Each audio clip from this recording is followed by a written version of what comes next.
Alô, Hum. Olá! aqui estamos nós de novo para vir falar de mais um tema relacionado com a saúde mental. Desta vez vamos trazer alguém que trabalha muito perto na área da saúde mental, nomeadamente com distúrbios afetivos e comportamento aditivo. Sim, portanto, o nosso convidado é o Marco Torrado, que é psicólogo clínico.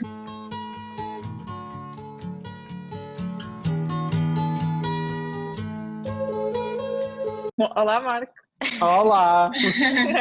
Olá! Olá, viva! Portanto, nós já te introduzimos um bocadinho então anteriormente, mas se puderes apresentar-te em maior detalhe. Ok, então é assim, eu chamo Marco Torrado, como sabem, sou psicólogo, tenho trabalhado sempre nas áreas da saúde mental da infância e da adolescência e também dos adultos, mas em particular nos adultos no âmbito dos comportamentos aditivos. E pronto, e trabalho no Hospital Garcia da Horta e na Faculdade de Medicina da Universidade de Lisboa. E também no Hospital CUF Infante Santo. Portanto, eu trabalho em 3 sítios, isto é uma grande riqueza. E pronto, eu penso que é isto, é assim, sou psicoterapeuta pronto, as minhas áreas de investigação têm sido sobretudo ligadas aos comportamentos aditivos, à investigação psicossomática, portanto são as minhas áreas de maior interesse, teria outras, mas não temos tempo. Exato, sim, boa. Pronto, e hoje queríamos falar aqui um bocadinho contigo sobre como é que achas que esta pandemia e este pós-pandemia se reflete na saúde mental e nomeadamente nestes comportamentos com que estás habituado a lidar. Ok.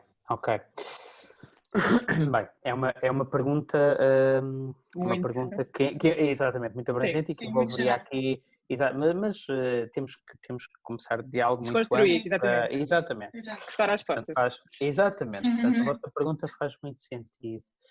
Ora bem, eu acho que toda esta situação foi uma situação que eventualmente muitos de nós poderíamos ter pensado num cenário hipotético, não é? E até em filmes ela foi retratada, não é? Exatamente. Agora, de facto, aquilo que nós teorizamos e depois a translação para aquilo que são as intervenções com as pessoas e com as populações num contexto em que isto de facto acontece, não são coisas lineares, não é? E eu penso que é assim, talvez esta pandemia,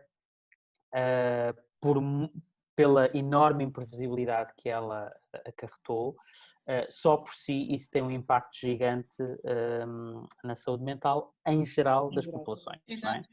E portanto, quando eu falo de impacto na saúde mental, estarei a falar de algo que é, se calhar, muito no sentido do incremento dos fatores de vulnerabilidade para a doença mental, não é? E para a provável diminuição de fatores protetores para a saúde mental, aqueles que, de alguma forma, todos nós no dia-a-dia vamos tentando fomentar, em termos do autocuidado, em termos de estimular tudo aquilo que são dimensões importantes para a nossa vida emocional, portanto, social, tudo isto, social, afiliativa, portanto, tudo isto eu acho que se fragmentou e sobretudo com as questões ligadas ao confinamento, não é? Que de repente disseparam muitos daqueles processos que todos nós temos em termos sociais. Estávamos habituados. Exatamente, portanto, isto para dizer então que eu acho que é assim, em termos da saúde mental, provavelmente esta pandemia contribuiu muitíssimo e só daqui a uns tempos é que vamos perceber isto melhor, quer com as investigações, quer com o maior recurso aos serviços de saúde, quer públicos, quer privados, é que vamos perceber isto de uma forma mais esmiuçada. Mas aquilo que me traz dizer e daquilo que é a minha experiência clínica e que está a acontecer, porque eu fui um dos técnicos que não parou, não é? Porque sou um técnico de linha da frente de um hospital geral. O que eu posso dizer é que, naturalmente, esta situação da pandemia por Covid-19 introduziu aqui enormes fragilidades em termos da saúde mental das populações em geral e em termos também da saúde mental de grupos mais vulneráveis, designadamente aqueles que já apresentavam alguns problemas de saúde mental ou problemas psicológicos Portanto, eu penso que sim, que toda esta, portanto, aquilo que eu estou a dizer é no fundo uma verdade lá para a Alice, que toda a gente mais ou menos inclui isto, mas eu sinto que sim, eu sinto. Deixa-me sim. só retomar aquilo que vocês me perguntaram em termos dos comportamentos Certo. aditivos, não é? Aditivos, Pois, agora exatamente. entrar um bocadinho mais em pormenor, até com as nossas próximas questões, ou seja, Sim.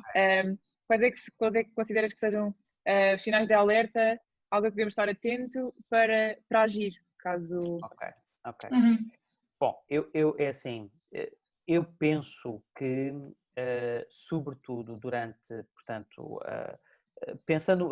vamos tentar pensar isto em termos retrospectivos. Uhum. Okay. Portanto, Sim. pensando na declaração do estado de emergência, que eu acho que foi algo que introduziu É alarme, uma grande reviravolta, sim. não é? E alarme nas populações, no sentido em que de repente se viram confrontadas com o facto das suas rotinas diárias, quer familiares, quer profissionais, serem, enfim, terem que ser interrompidas, sim, modificadas, alteradas. terem que ser interrompidas. Portanto, só por si, e isto implicou aqui um ajustamento na forma como a maior parte de nós tivemos que enfrentar este período de confinamento. E mesmo aqueles que não estiveram em confinamento, estiveram a funcionar no seu dia-a-dia de uma forma diferente. E muito limitada. Pronto. Sim. Ora bem, estamos no fundo a falar aqui de um conjunto de stressors que inevitavelmente todos nós tivemos que nos confrontar com. E portanto os stressors são acontecimentos de vida, são situações, são factos que muitas vezes não são expectáveis ou que a nossa percepção de controle sobre eles é menor, que faz com que nós tenhamos que nos reajustar face a essas novas situações ou a esses novos factos que entram na nossa vida. Ora bem, nós sabemos que o contacto com substâncias ou com objetos que são potencialmente aditivos, frequentemente acontece num contexto de experiências emocionalmente mais desafiantes, mais negativas. E daí eu falar em stress, não é? Pronto. Eu diria que, obviamente, uma coisa é o contacto com substâncias e contacto com objetos potencialmente aditivos, outra coisa é o desenvolvimento de uma adição, que nós sabemos que uma coisa e outra não são iguais. Sim. E que ter um contacto mais ou menos esporádico. Isso não quer dizer que venhamos a ter um comportamento aditivo com critério diagnóstico e com gravidade acentuada. Pronto. Agora, os dados que também vão aparecendo da investigação confirmam-nos aquilo que de alguma maneira nós, de certa forma, já intuíamos, que o consumo de álcool aumentou. Provavelmente o contacto mais regular com determinado tipo de substâncias também terá aumentado. Certo. E eu diria que também, ao nível dos comportamentos aditivos, mais no contexto online, provavelmente, ainda que eu pelo menos ainda não conheço estudos suficientemente baseados em factuais. Vi há pouco um estudo sobre quem está habituado a comprar online, que agora houve uma fase em que fez compras compulsivas, portanto aumentou também muito o comércio. Exato. Vamos lá ver, eu acho que a partir do momento que uma parte significativa da população e das populações a nível europeu e não só esteve confinada, naturalmente toda a vida e todo o contacto com família, com amigos e com N contextos começou a desenvolver-se online, não é? No digital. Exatamente, e portanto a mediação do digital também favorece o contacto com, peço desculpa, com naturalmente o contacto mais com o jogo, o contacto naturalmente com mais compras de diversos âmbitos que eventualmente não seriam tão feitas noutro contexto. Exatamente, não é? E portanto o que eu diria é que sobretudo na fase de confinamento, mas não sei até que ponto isto também não se terá prolongado agora na situação do desconfinamento. Portanto, todo o contacto com meios, com instrumentos que de alguma forma puderam ser mediadores deste mal-estar emocional, que de alguma forma grande parte das pessoas terá experienciado, eu penso que terá aumentado. não é? Claro, Agora, claro que o facto de, por exemplo, haver pessoas, por exemplo, ao nível dos comportamentos aditivos online, o gaming e o gambling, sobretudo, Sim. eu acho que é errado nós fazermos uma interpretação linear de houve mais pessoas a jogaram com maior frequência, logo há maior adição. Não, nós não podemos dizer isto, não é? Porque o estabelecimento de uma adição ou de um comportamento aditivo com maior gravidade decorre naturalmente de um conjunto de inúmeras variáveis, entre as quais as variáveis individuais, de tipo neurobiológico, psicológico, etc, etc, etc, que influenciam o estabelecimento dessa adição. Agora, há uma coisa que é certa, o contacto mais frequente, mais exacerbado, mais intenso com objetos de adição, em princípio, favorece a possibilidade de que algumas pessoas que não tinham este tipo de comportamentos pudessem começar a tê-lo de uma forma mais continuada e pudessem, efetivamente, desenvolver fenómenos psicobiológicos associados à adição, como a tolerância, como as ânsias de jogar cada vez mais. De aumentar, sim. Que se poderá então traduzir agora nesse comportamento no pós. Agora, o que eu acho que vai ser interessante é nós percebermos como é que toda esta situação muito complexa e com enorme impacto na saúde pública se traduziu numa alteração ou numa modulação de comportamentos que agora, após a situação de confinamento, se podem estabelecer de uma forma mais ou menos continuada e isso traduzir-se a médio prazo em novas situações de morbilidade. Novos hábitos. Designadamente em termos de comportamentos aditivos. Deixa-me também dizer uma coisa, é assim, esta situação favoreceu a que muitas pessoas que se calhar que já tinham comportamentos aditivos prévios e que estavam perfeitamente estabilizadas, pudessem, de alguma forma, entrar novamente em situações de risco para uma recaída ou para um contacto mais exacerbado com determinado tipo de consumo, seja de substâncias ou seja de plataformas.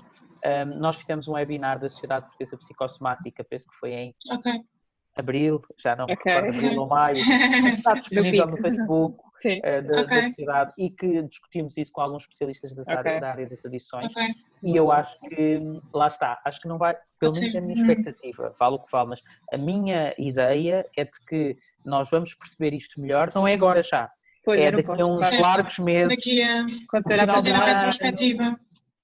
Até porque não se esqueçam de uma coisa, há um hiato importante entre a fragilização do estado de saúde em diversos domínios e a procura de apoio em saúde nos domínios. Isso também acontece com comportamentos aditivos, ok? Aqui leva-nos assim para a nossa última questão.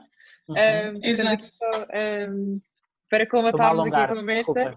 Não faz mal, não faz mal. Não. Para colmatarmos aqui a conversa, estratégias de coping, como é que se lida? Ou seja, eu consigo identificar que tenho um problema muito rápido, o que é que eu consigo fazer ou quais são as minhas opções para lidar com o problema?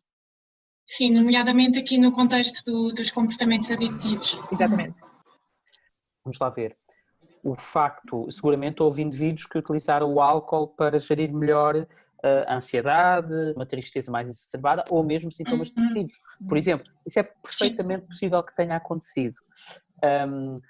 Agora, o facto disso ter acontecido não quer dizer que o indivíduo passe a ter um problema aditivo, ok?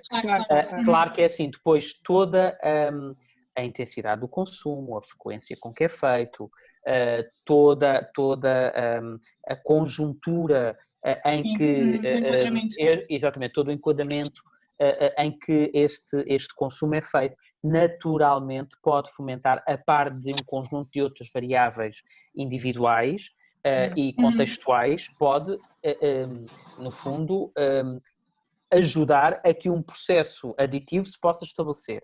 Agora, não é igual dizer que durante, por exemplo, o confinamento, a que estivemos sujeitos, que indivíduos que aumentaram o seu consumo de álcool, que venham ter uma perturbação aditiva por uso de álcool. Sim. Isto é importante também ficar claro. O mesmo com o jogo, o mesmo com outros tipos de substâncias, ok? Agora, naturalmente que há critérios que nos ajudam a estabelecer quando é que um processo aditivo está a estabelecer-se.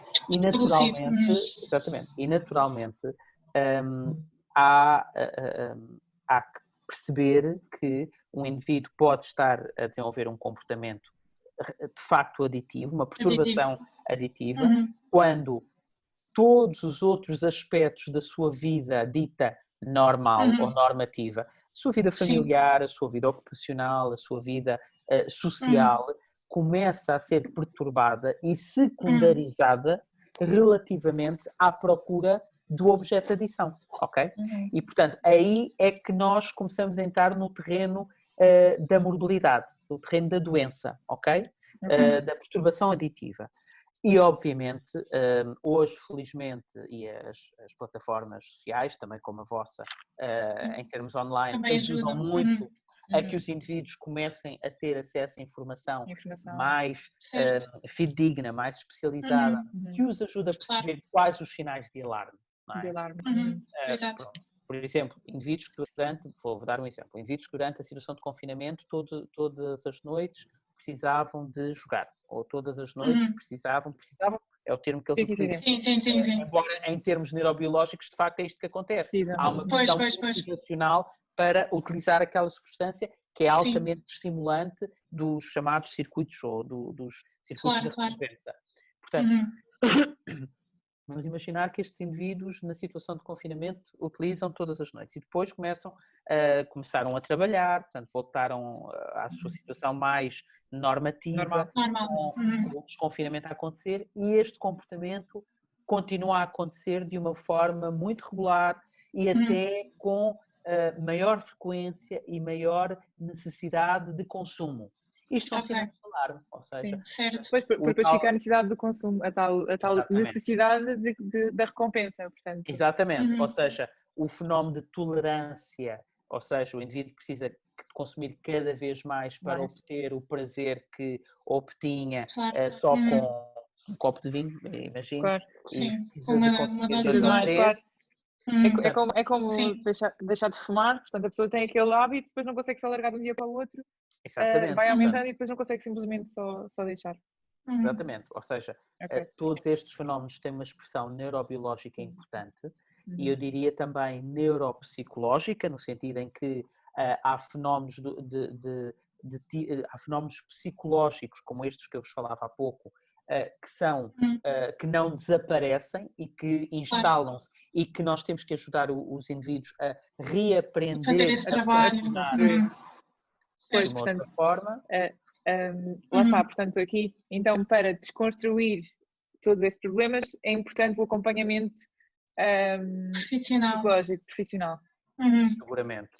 Okay. Um acompanhamento num contexto de uma relação terapêutica, de uma relação que seja securizante, que não seja julgativa, mas que seja, que auxilie o indivíduo, exatamente, que auxilie o indivíduo a ir identificando estes aspectos, este é o primeiro passo, ir contemplando de facto estes aspectos, ir percebendo que há um conjunto de triggers, como vocês dizem bem, que muitas vezes o impulsionam ao ato de consumo ou ao ato mais desregulado e mais excessivo de utilização, para que depois o ajudemos a transformar.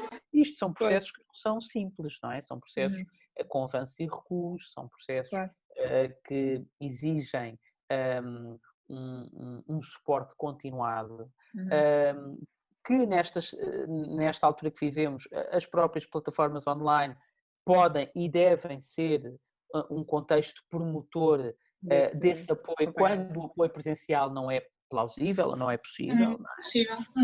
Sim. Portanto, mas são normalmente processos, como todos os processos de mudança, não é? Ou seja, toda a mudança comportamental são processos que não são rápidos, são processos exigentes e são processos continuados e que exigem uma tolerância apoiada, ou seja, uma tolerância do próprio e do terapeuta no sentido de auxiliar o acompanhamento, sim. Exatamente, a transformar estes processos. Portanto, claro que não é algo que se faça de um dia para o outro, mas com força de vontade tudo se faz. E cá estamos nós. Exatamente. E com apoio especializado. Claro, e cá estamos Claro, nós. isso é muito importante. Acompanhar diretamente, lidar com este problema e nós para fazer chegar a informação e os cuidados Exatamente. terapêuticos Esse é um aspecto muito paciente. importante. Esse é um aspecto muito importante. Muitas vezes o suporte ao paciente não passa apenas por uma relação terapêutica, passa também pelo acesso à informação, que também se faz no contexto terapêutico, mas não só, mas informação de qualidade, fidedigna, que auxilie o indivíduo na tomada de decisão. Sim, tomadas de decisão mais saudáveis em termos comportamentais, claro que sim. Claro. Ok. Olha, muito obrigada, Marco, por todas as tuas opiniões. Eu é que agradeço, está bem? E Vai ser, sem dúvida, útil para os nossos seguidores. E para nós também, claro, para toda eu a é que gente. agradeço Obrigada. o vosso convite. Obrigado pelo espaço e pelo tempo, está bem? Até à próxima. Beijinhos. Obrigada. Tchau, obrigada. Tchau.